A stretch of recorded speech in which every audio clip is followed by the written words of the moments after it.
बिलासपुर में बबलू नाम का कबूतर रहता था। वो किसी भी चीज से कोई भी सामान बनाने की हुनर रखता था, जैसे प्लास्टिक की बोतल से नाव बनाना, कार्डबोर्ड से सजावटी सामान बनाना वगैरह। ये बात उसकी माँ पीलू को पसंद नहीं थी। बेटा बबलू, तू हमेशा कुछ ना कुछ करता ही रहता है, लेकिन काम की एक भी चीज नहीं करता। आखिर कब सुधरेगा तू? तेरी शादी भी तो करवानी है।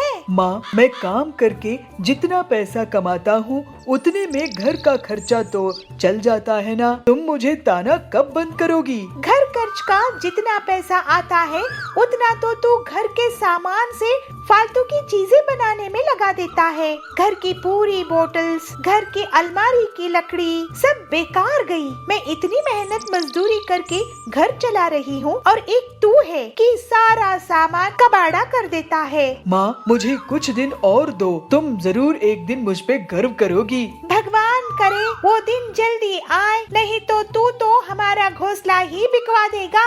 इस तरह से कुछ दिन और बीत जाते हैं। एक बार बबलू के घर में बर्तन दिखाई नहीं दे रहे थे, तो उसकी माँ उसे आवाज लगा के कहती है, बबलू, ओ बबलू, कहाँ है तू? हाँ माँ, क्यों आवाज दे रही हो?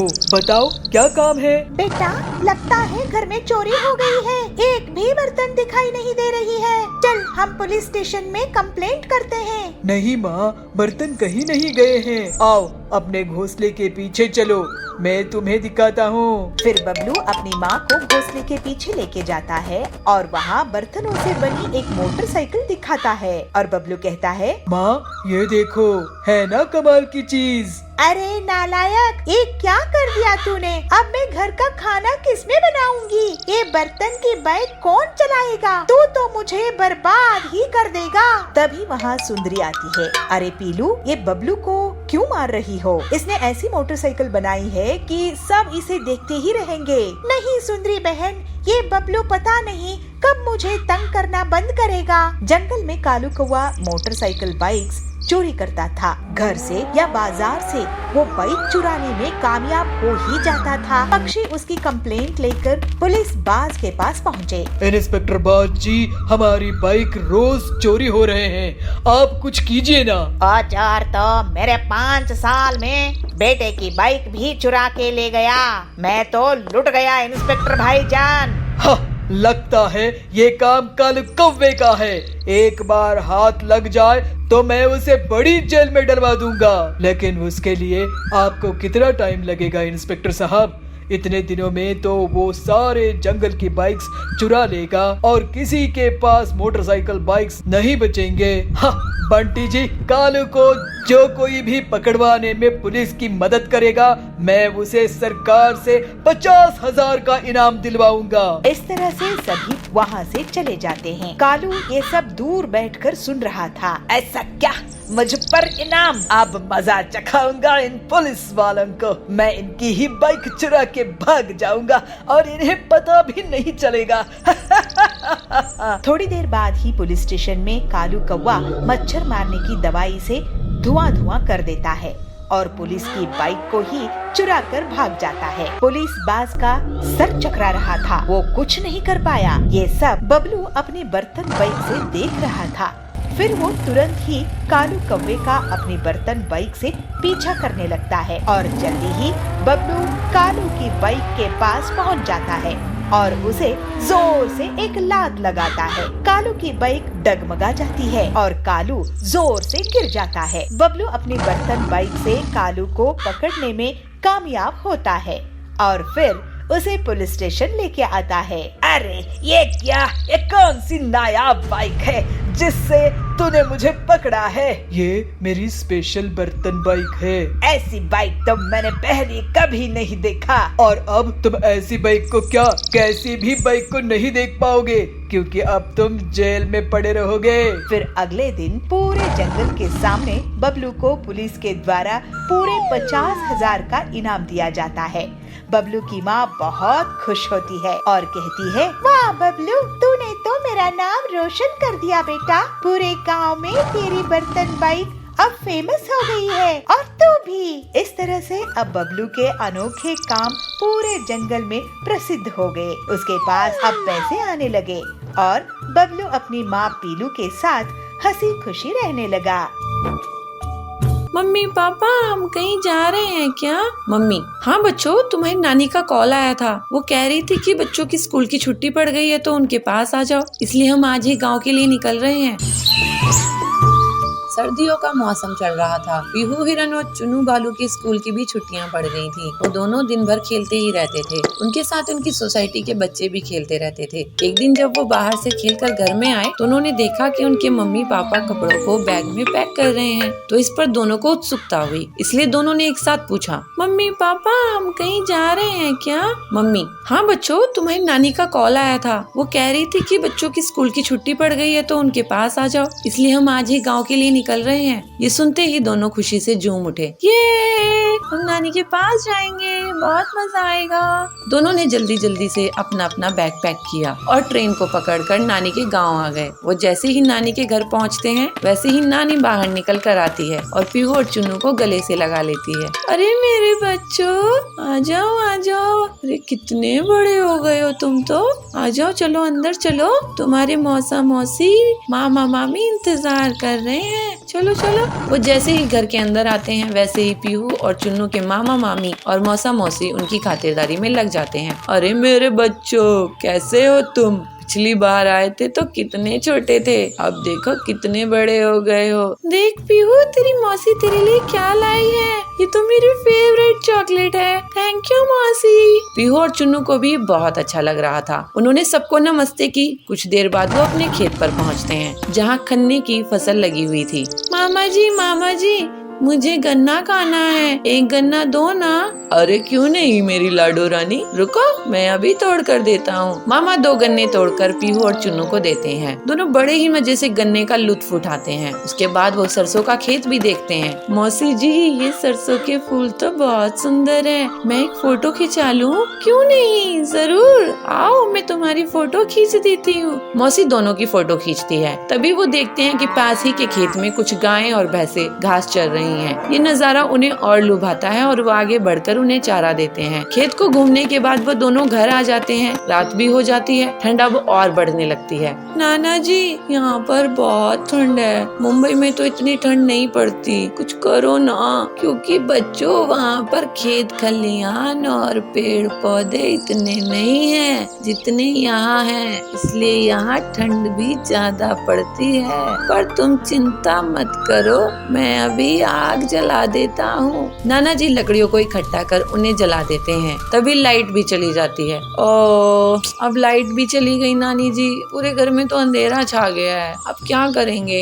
मैं अभी लालटेन जला देती हूँ। नानी लालटेन जलाकर ले आती है। उसके बाद पीहू और चुन्नू का सोने का समय आ जाता है, पर वो अपने मम्मी पापा के पास ना सोकर नाना नानी के पास सोते हैं। नानी जी कहानी सुनाओ ना, मुझे ना आपकी कहानी सुननी है। वो जो हम पिछली बार आए थे तब आपने एक कहानी सुनाई थी ना, वो मुझे बहुत अच्छी लगी थी, प्लीज वही वाली कहानी सुनाओ ना।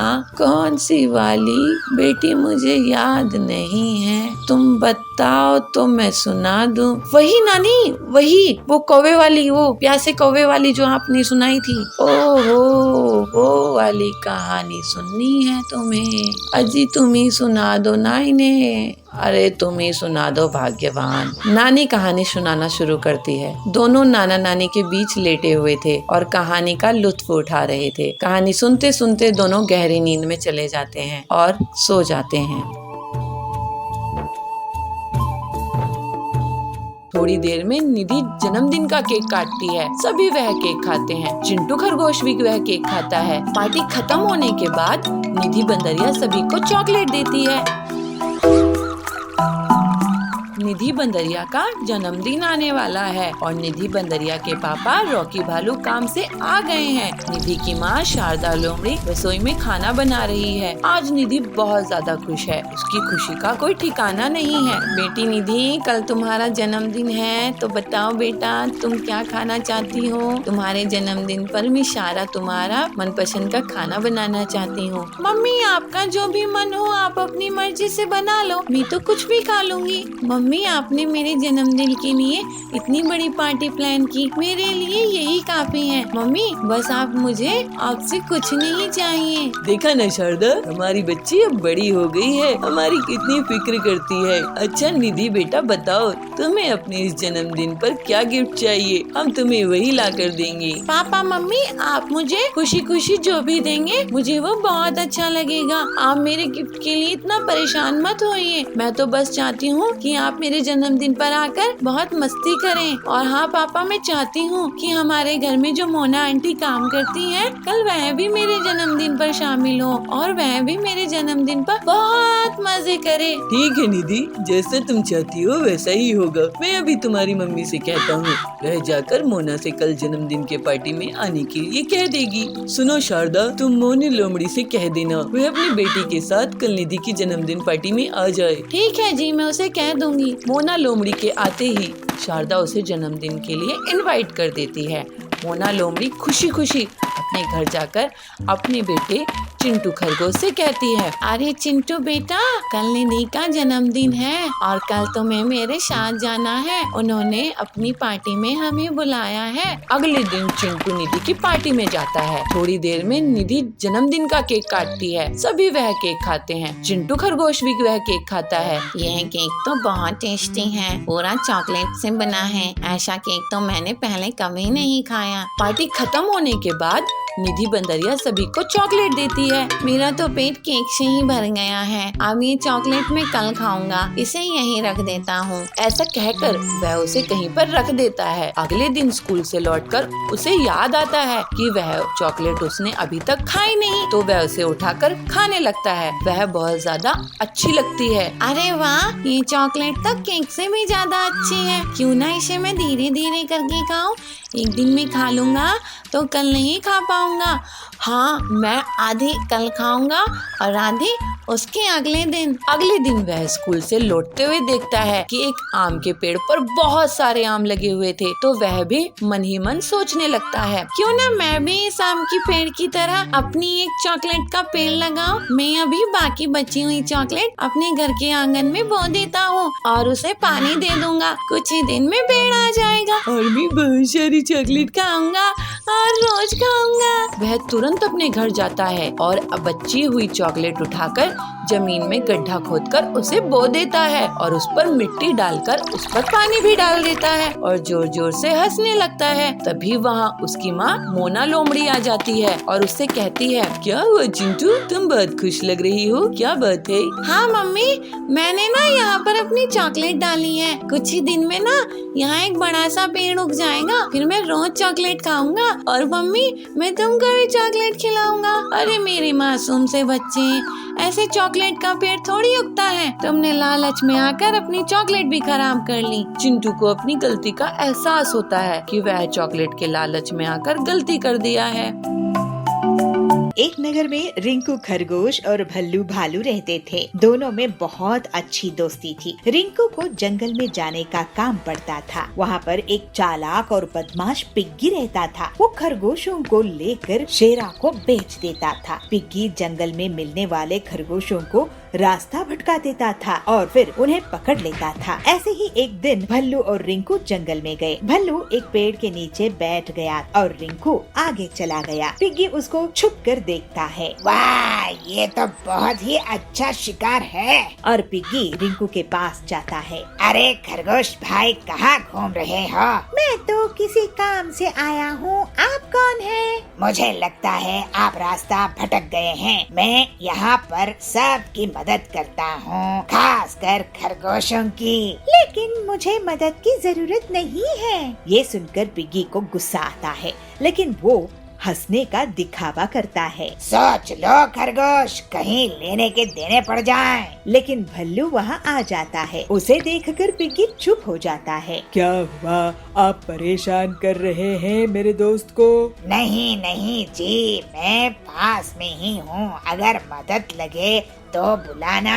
दोनों दोस्त वापस नगर आ जाते हैं, लेकिन भल्लू को पिग्गी की बात खटक रही थी। रिंकू, वो पिग्गी बदमाश है, तुम्हें उससे जान का खतरा हो सकता है। मुझे भी गलत आदमी लग रहा था, लेकिन मुझे तो जंगल जाना ही पड़ता है। इस बार तो तुम थे, अगली बार क्या होगा? मेरे पास एक आइडिया है। भल्लू रिंकू को एक अलार्म घंटी देता है। रिंकू उस अलार्म घंटी को अपने गले में पहन लेता है और थोड़े दिनों बाद वो फिर से जंगल जाता है और थोड़ी ही दूर में उसे पिग्गी मिलता है। आज मैं तुम्हें नहीं छोड़ूंगा। आज तो तुम्हारा बड़ा भालू दोस्त भी नहीं है जो तुम्हें बचा पाए। किसने कहा कि मेरा दोस्त मेरे पास नहीं है? पिग्गी रिंकू को पकड़ने के लिए आगे बढ़ता है। रिंकू अलार्म घंटी का बटन दबा देता है। भल्लू के पास अलार्म घंटी की तेज आवाज पहुंचती है। फिर भल्लू तुरंत ही रिंकू के पास पहुंच जाता है। पिग्गी भल्लू को देखकर डर जाता है और भल्लू गुस्से में पिग्गी की पिटाई कर देता है। भल्लू और रिंकू की सूझबूझ से अब पिग्गी पकड़ा जाता है और जंगल के रास्ते जाने वाली सभी जानवर सुरक्षित महसूस करते हैं। इस तरह से भल्लू और रिंकू की बड़ी मुसीबत में भी बड़ी समझदारी काम आई। एक गांव में पिंकी नाम की बंदरिया अपनी मम्मी चंपा लोमड़ी और पापा चिंकू हाथी के साथ रहती थी। पिंकी की मम्मी चंपा बहुत ही सुंदर थी, साथ ही वो बहुत अच्छा मेकअप करना भी जानती थी, इसलिए सभी उसकी बहुत तारीफ करते थे। पिंकी भी जब जब मम्मी को मेकअप करते देखती तो उसका भी मन मेकअप करने का करता। एक दिन जब वो बाजार जा रही थी तो उसकी मम्मी अपना मेकअप करने लगी। तब पिंकी ने अपनी मम्मी से कहा, मम्मी मुझे भी मेकअप करना है और आपके जितना सुंदर बनना है। नहीं, बिल्कुल नहीं, तुम अभी बहुत छोटी हो और छोटे बच्चों को मेकअप नहीं करना चाहिए। ये तो हम जैसे बड़े लोगों के लिए है, इसलिए कभी भी इसको यूज नहीं करना। जब बड़ी हो जाओगी तब मेकअप लगाना। पिंकी मम्मी की बात मान जाती है और उनके साथ बाजार जाती है। बाजार में पिंकी को उसके स्कूल में पढ़ने वाली एक दोस्त मिल जाती है जिसका नाम चुनमुन खरगोशनी था। चुनमुन भी अपनी मम्मी के साथ बाजार आई हुई थी। अरे पिंकी मम्मी, आप हैं? आप तो मेकअप में बहुत सुंदर लग रही हैं। ऐसा लग रहा है जैसे कोई मैडम चली आ रही हो। अरे आप भी चुनमुन की मम्मी, इतनी भी कहाँ सुंदर लग रही हूँ मैं। नहीं पिंकी की मम्मी, आप भला की खूबसूरत लग रही हैं। लाइए मैं आपको काला टीका लगा देती हूँ, कहीं आपको किसी की नजर न लग जाए। ऐसा कहकर चुनमुन की मम्मी चुनमुन को लेकर वहाँ से चली जाती है और पिंकी अपनी मम्मी की तारीफ सुनकर बहुत खुश हो जाती है। अगले दिन चुनमुन स्कूल में अपने सभी दोस्तों से पिंकी की मम्मी के बारे में बात करती है। अले शीमा, पता है पिंकी की मम्मी बहुत ही सुंदर मेकअप करना जानती है। कल जब हम उसकी मम्मी से बाजार में मिले तो मेरी मम्मी तो उन्हें पहचान ही नहीं पाई। ऐसा लग रहा था जैसे कोई मैडम चली आ रही हो। पिंकी तेरा अच्छा है, तेरी मम्मी कितनी सुंदर है। हाँ वो तो है, मेरी मम्मी बहुत ही सुंदर है। वैसे पिंकी, तुम्हारी मम्मी ने कोई पार्लर का कोर्स किया है क्या, या उन्हें खुद ही ये सारा मेकअप करना आता है? मेरी मम्मी को मेकअप करने का बहुत शौक है, इसलिए उन्होंने ये सब खुद से ही सीखा, किसी पार्लर से नहीं। अरे वाह, काश मेरी भी मम्मी पिंकी की मम्मी जैसी होती। सभी की बातें सुनकर पिंकी बहुत खुश होती है और घर जाकर सोचती है, मेकअप के बाद हम बहुत सुंदर हो जाते हैं ना, जैसे मम्मी हो जाती है और सभी मम्मी की कितनी तारीफ करते हैं। क्यों ना मैं भी एक बार मेकअप करके देखूं, मैं भी फिर मम्मी जितनी सुंदर हो जाऊंगी। ऐसा सोचकर पिंकी अपने कमरे से बाहर आती है और देखती है कि उसकी मम्मी रसोई में खाना बना रही है। तो वो चुपके से मम्मी के कमरे में चली जाती है और मम्मी की ड्रेसिंग टेबल के सामने बैठकर मम्मी का मेकअप इस्तेमाल करने लगती है। एक एक करके वो cream, foundation, blusher, highlighter, face powder सब लगा लेती है और फिर बारी आती है आईलाइनर की। मम्मी आईलाइनर को अपनी आंखों पर लगाती है जिससे उनकी आंखें और सुंदर हो जाती हैं। मैं भी इसे लगा लेती हूँ, मेरी आंखें भी बहुत सुंदर हो जाएंगी। पिंकी ऐसा सोचकर जैसे ही आईलाइनर आंखों पर लगाती है वैसे ही आईलाइनर उसकी आंखों में चला जाता है और वो अपनी आंखें मसलने लगती है और उसकी आंखों में मिर्ची लगने लगती है। मम्मी मम्मी मेरी हेल्प करो, पिंकी चिल्लाती है और उसकी आवाज उसकी मम्मी सुन लेती है और भागते हुए उसके पास आती है। अरे पिंकी, ये तेरे चेहरे का क्या हाल हो गया? पिंकी मम्मी को सब सच सच बता देती है। मम्मी उसका मुंह साफ करती है और उसकी आंखें धुलवाती है और उससे कहती है, पिंकी मैंने आपको मना किया था ना कि मम्मी का मेकअप यूज नहीं करना। बच्चा, मेकअप आपके लिए नहीं होता, यह बड़े लोगों के लिए होता है और आप तो अभी बहुत छोटे हैं। और वैसे वैसे भी इसमें बहुत केमिकल होते हैं जो आपकी स्किन खराब कर सकते हैं। आपकी स्किन बहुत सेंसिटिव है, आपको इसको इस्तेमाल नहीं करना चाहिए। सॉरी मम्मी, आज के बाद नहीं करूँगी, प्रॉमिस। पिंकी मम्मी से सॉरी कहती है और वो समझ जाती है कि मम्मी जो कहती है तो हमारी भलाई के लिए ही कहती है, इसलिए उनकी बात जरूर माननी चाहिए। एक दिन बंटी अमीर चिड़िया बबली मैडम के घर में इम्पोर्टेड फ्रिज रिपेयर कर रहा था। तब उसकी अचानक शॉर्ट सर्किट के कारण फ्रिज में आग लग जाती है। बंटी, तुमने मेरी 2 लाख की इम्पोर्टेड फ्रिज खराब कर दिए, मुझे 2 लाख का हर्जाना तुम्हें देना होगा। मैडम जी, मैं बहुत गरीब हूँ, मेरे पास इतने पैसे नहीं है। बादल नगर के जंगल में पीलू अपने पति बंटी कबूतर के साथ रहा करती थी। बंटी मैकेनिक था और पीलू खिचड़ी का ठेला चलाती थी। वो बहुत गरीब थी और बर्तन में ही खिचड़ी पकाती थी, जिससे उसे खिचड़ी बनाने में बहुत समय लगता था। वो खिचड़ी को टमाटर की चटनी के साथ बेचा करती थी। उसकी खिचड़ी बहुत ही स्वादिष्ट होती थी। गरीब हो या अमीर, सभी उसके यहाँ से खिचड़ी खाते थे। लेकिन जब वो देखते थे कि पीलू ज्यादा टाइम लगा रही है तो वो लोग वहाँ से चले भी जाते थे। इस वजह से पीलू की आमदनी बहुत कम होती थी। उसी की दुकान के सामने कालू कौवा भी खिचड़ी बेचा करता था। उसकी खिचड़ी बहुत ही बेस्वाद होती थी, लेकिन उसके पास महंगा कुकर होने के कारण वो ज्यादा खिचड़ी बना लेता था, तो ग्राहक मजबूरी में उसकी खिचड़ी खा लेते थे। एक दिन बंटी अमीर चिड़िया बबली मैडम के घर में इम्पोर्टेड फ्रिज रिपेयर कर रहा था। तब उसकी अचानक शॉर्ट सर्किट के कारण फ्रिज में आग लग जाती है। बंटी, तुमने मेरी 2 लाख की इम्पोर्टेड फ्रिज खराब कर दिए, मुझे 2 लाख का हर्जाना तुम्हें देना होगा। मैडम जी, मैं बहुत गरीब हूँ, मेरे पास इतने पैसे नहीं है। वो सब मैं नहीं जानती, तुम्हें मुझे 2 लाख तो देने ही होंगे। अगर नहीं दोगे तो सरपंच कड़क से तुम्हारी शिकायत कर दूंगी। दुखी होकर बंटी अपने घर आता है और पूरी बात पीलू से कहता है। ये तो बहुत बड़ी मुसीबत है, मेरी दुकान भी बड़ी मुश्किल से चलती है, घर का खर्च भी हम जैसे तैसे निकाल पाते हैं, अब तो ऊपर से और ये 2 लाख का नुकसान कैसे भरपाई करेंगे। मुझे तो बहुत डर लग रहा है, खड़क सेठ बहुत ही खतरनाक है, अगर उन तक बात पहुंच गई तो हमारी खैर नहीं। मैं पैसे जुगाड़ने की कोशिश करूँगा, टिल्लू से कुछ रुपए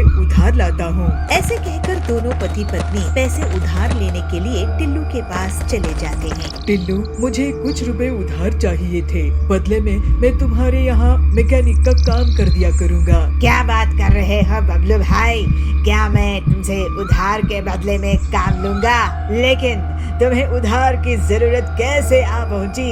इन्हें अपने काम में बहुत बड़ा नुकसान हुआ है टिल्लू भैया। बबली मैडम को 2 लाख रुपए देने होंगे, अगर हमने पैसे वापस नहीं किए तो वो खड़क सेठ को बता देंगी और हमारे ऊपर बहुत बड़ी मुसीबत आ जाएगी। अब आप ही कुछ कीजिए। हाँ टिल्लू, हमारी थोड़ी मदद कर दो, बदले में मैं तुम्हारे यहाँ काम कर लूँगा। अरे तुम लोग घबराओ मत, मैं तुम्हारी मदद जरूर करूँगा। वैसे पीलू भाभी, आपका खिचड़ी का काम कैसा चल रहा है? मेरे पास कुकर नहीं है भैया, कालू के पास कुकर है तो वो बहुत ज्यादा खिचड़ी बना लेता है, मैं अकेले ज्यादा नहीं बना पाती हूँ तो बहुत कम आमदनी होती है। अरे बंटी भाई, तुम इतने होनहार मैकेनिक हो, तुम पीलू भाभी के लिए कुकर मशीन क्यों नहीं बनाते थे, जिससे ये ज्यादा क्वालिटी में और तेजी से खिचड़ी बना सकेगी और तुम्हारा बहुत मुनाफा भी होगा। अरे ये आइडिया मुझे क्यों नहीं आया? टिल्लू भाई, तुमने तो हमारी मुसीबत ही हल कर दी। अब मैं लकड़ी का कुकर मशीन बनाऊंगा, आखिर गरीबों के पास भी तो कुकर होना चाहिए। फिर थोड़े ही दिनों के बाद बंटी पीलू के लिए लकड़ी का कुकर मशीन बनाकर तैयार कर देता है और वो लोग मिलजुल कर खिचड़ी बनाने लगते हैं। एक दिन बबली मैडम उनकी दुकान में आती है। अरे वाह बंटी, तुमने तो ये नायाब कुकर मशीन बनाई है, ऐसी लकड़ी की कुकर मशीन तो मैंने पहले कभी नहीं देखी, जरा मुझे अपनी खिचड़ी तो खिलाओ। खिचड़ी खाकर बबली बहुत खुश होती है, इसका स्वाद भी बहुत टेस्टी है। बबली मैडम जी, आपकी तारीफ का शुक्रिया, ये लीजिए 25,000 रुपए। बाकी हम जल्दी ही आपको लौटा देंगे। ऐसे ही दोनों पति पत्नी की दुकान के सामने बहुत से ग्राहकों की भीड़ बनी रहती है। एक दिन जाबाज इनकी दुकान पर आता है और कहता है, अरे बंटी भाई, ये तो गजब की मशीन बनाई है आपने। मुझे पूरे घर के लिए खिचड़ी देना। हाँ हाँ, बबली मैडम भी तारीफ करके गई है। इसमें जरूर कोई न कोई खास बात होगी। एक काम करो, मेरे लिए भी ऐसा ही एक लकड़ी का कुकर बना दो ना। उनकी दुकान चलती देखकर कालू कौवा बहुत जलने लगता है। वो पीलू और बंटी की दुकान की भीड़ देखकर सोचता है, इनकी दुकान तो जोर जोर से चलने लगी है, मुझे इनकी काट निकालनी पड़ेगी, नहीं तो ये लोग मेरी दुकान बंद करवा देंगे। ये लकड़ी की कुकर मशीन में तोड़ कर रख दूंगा। उसके बाद ये लोग बबली मैडम का उधार भी नहीं चुका पाएंगे। फिर कड़क सेठ इनकी धुलाई कर देगा। इन्हें तो जंगल ही छोड़कर जाना पड़ेगा। उसी रात कालू एक हथौड़ा लेकर पीलू और बंटी के घर जाता है और खिड़की से चुपचाप झांक कर देखता है। बंटी और पीलू सो रहे थे। कालू अंदर आता है और मशीन में अपना हथौड़ा चलाता है, लेकिन प्रेशर के कारण लकड़ी का कुकर ब्लास्ट हो जाता है और कालू जोर से चीख उठता है। उस पर गरम खिचड़ी गिर जाती है। नींद से उठकर पीलू चिल्लाती है, चोर चोर। दोनों पति पत्नी कालू को पीटने लगते हैं। मारो मारो। अरे ये तो कालू है। कालू, तू हमारे घर में इस वक्त ये हथौड़ा इस मशीन को तोड़ने के लिए आया था क्या? अरे मुझे इस गरम खिचड़ी से तो बचाओ, मैं जल रहा हूँ। बंटी और पीलू उस पर एक बाल्टी पानी डालते हैं। हाय, मैं तो जल गया। मैं तुम्हारी कुकर मशीन तोड़ने वाला था, क्योंकि तुम्हारी तरक्की से मुझे बहुत नुकसान हो रहा था। तुम गरीबों को बढ़ता हुआ देखकर मैं खुश नहीं था। अब तो मैं काम करने लायक भी नहीं रहा।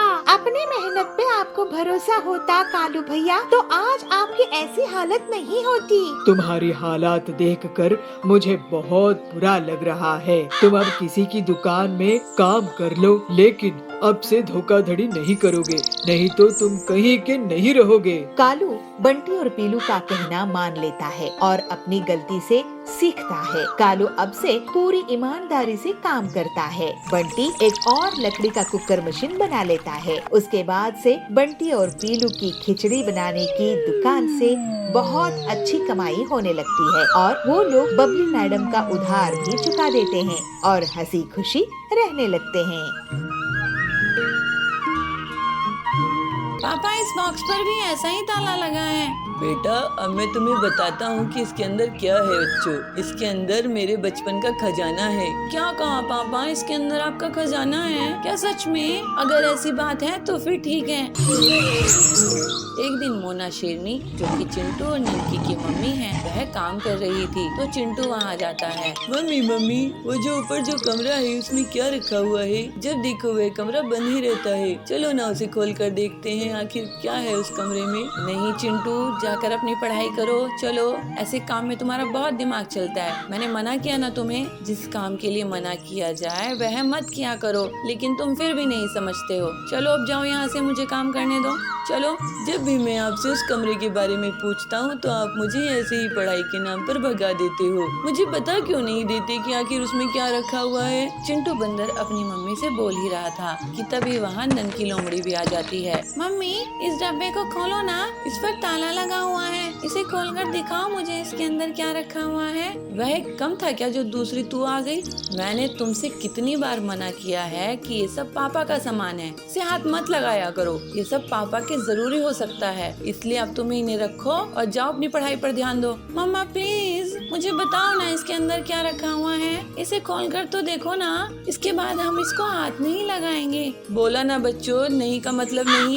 चलो जाओ, अब मुझे काम करना है और फिर बाजार भी जाना है। तुम खुद अपने पापा से ही पूछ लेना। चलो अब मुझे काम करने दो। थोड़ी देर में मम्मी बाजार के लिए चली जाती है और चिंटू बंदर और ननकी लोमड़ी मौका पाते ही उस डब्बे को फिर से खोलने में लग जाते हैं, मगर ताला लगा होने की वजह से वह उनसे खुलने वाला नहीं था। वह मायूस होकर अपने पापा रॉकी भालू के पास जाते हैं। पापा, आपने इसके अंदर ऐसा क्या रखा हुआ है जो मम्मी इसे हमें कभी नहीं छूने देती? आप इसे खोलिए ना। अच्छा, तो तुम इसे क्यों खुलवाना चाहते हो? पापा, इसे खोल दीजिए ना, हमें बस देखना है इसमें क्या रखा है। अच्छा ठीक है, मैं इसे खोल दूंगा, मगर मेरे पास एक और ऐसा ही बॉक्स है, वो भी मैं अभी लेकर आता हूँ, रुको। रॉकी भालू अंदर अपने कमरे में से एक और बॉक्स लेकर आता है जिस पर भी ऐसा ही ताला लगा हुआ था। पापा, इस बॉक्स पर भी ऐसा ही ताला लगा है। बेटा, अब मैं तुम्हें बताता हूँ कि इसके अंदर क्या है बच्चों। इसके अंदर मेरे बचपन का खजाना है जो मैं तुम्हें दे दूंगा, मगर मेरी एक शर्त है, तुम्हें इन दोनों बॉक्स में से अपना एक एक बॉक्स पहले ही चूज करना पड़ेगा। तो तुम अपने लिए एक एक बॉक्स चूज कर लो। क्या कहा पापा, इसके अंदर आपका खजाना है क्या? सच में? अगर ऐसी बात है तो फिर ठीक है, मैं तो ये वाला बॉक्स लूंगी। तो ठीक है पापा जी, ये वाला बॉक्स मैं लूंगा। ठीक है बच्चों, अब इसमें से जो भी निकलेगा वो तुम्हें रखना होगा। चलो बच्चों हटो, मुझे ताला खोलने दो। रॉकी सबसे पहले चिंटू वाला बॉक्स खोलता है तो उसके अंदर बहुत सारी किताबें होती हैं, जिसे देखकर चिंटू बहुत उदास हो जाता है। फिर रॉकी ननकी वाला बॉक्स खोलता है तो उसके अंदर उसे बहुत सारे खिलौने मिलते हैं, जिसे देख चिंटू और उदास हो जाता है। तब ननकी अपने भाई को देखकर उससे कहती है, भाई क्या हुआ, आप उदास क्यों हो रहे हो? आप तो मेरे भाई हो और जो मेरा है वो आपका भी तो है ना, और जो आपका है वो मेरा है, तो ये खिलौने भी तो आपके हुए ना। चिंटू ये सुनकर बहुत खुश होता है। भैया, अब साथ में इन किताबों को हम पढ़ेंगे और इन खिलौने से भी खेलेंगे। हाँ ननकी, हम पापा के खजाने से बहुत मस्ती करेंगे। तुम तो सच में बहुत समझदार हो मेरे बच्चों। मैं यही तो देखना चाहता था कि तुम दोनों अपने अपने खजाने के साथ क्या करोगे, मगर तुमने उन्हें साथ में खेलने के बारे में सोचा। मुझे बहुत अच्छा लगा। अब तुम मेरे खजाने का फायदा उठाओ और जाओ अपने दोस्तों के साथ खेलो और मस्ती करो। दोनों खिलौने लेकर अपने दोस्तों के साथ मस्ती करने के लिए बाहर चले जाते हैं।